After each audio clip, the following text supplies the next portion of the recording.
My Canvas page is organized into one cross-list section because I teach 4 sections of language arts. And here I have my little icon, and then my paraprofessional also has a page to um, help students stay on track. So when you click onto my Canvas page, the way I have it organized is by using a monthly calendar.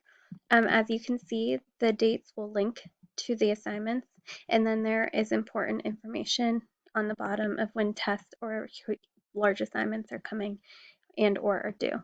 So all students have to do is go to this home page, and what they do is they click the date and they let it load, and it takes them to their assignments. As you can see, all my modules are ordered by date.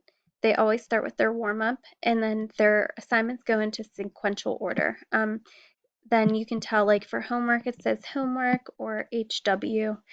We are in a different model this year of, the kids are in the classroom. So any kids that are out quarantining, we have to provide assignments for them. So as you can see, some assignments are locked, some are not locked because that's the information either I'm teaching in class or the assignments that they need to do. So as you can see, everything's organized by date and everything goes in a sequential order of how things are being submitted.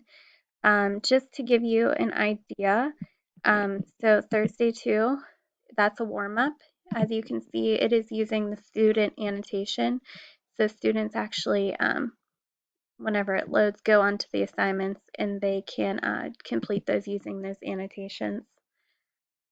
If you move through, they go through PowerPoints. Here's their notes for them to view.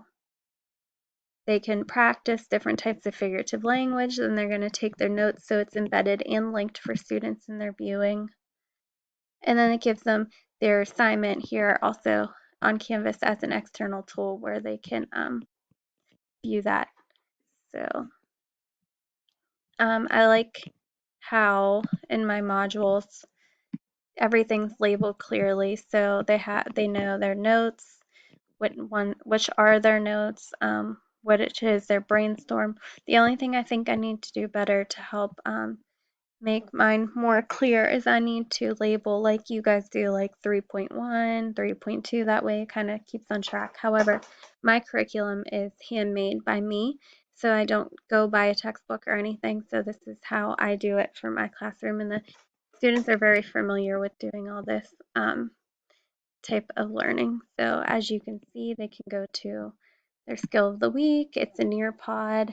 They work through the lesson that they do here, and then they'll go into, we're writing a speech. So here's their notes, which is on pages. So I use a plethora of pages and assignments, student annotations, submitting. I recently just created a project for students where I uploaded a few rubrics. So I didn't upload them into my modules yet because it won't be due till next week. But just to give you an idea of how I have it organized, I have a written speech presentation, and a poster assignment. That will be all under one. And then here's the rubric attached to the assignment. So it's a good way of organizing information for students who are in the classroom and not in the classroom, and also using this monthly calendar so they can keep track of what they did for the whole month, and they can just go back and easily click on it and let it load, and there's your work.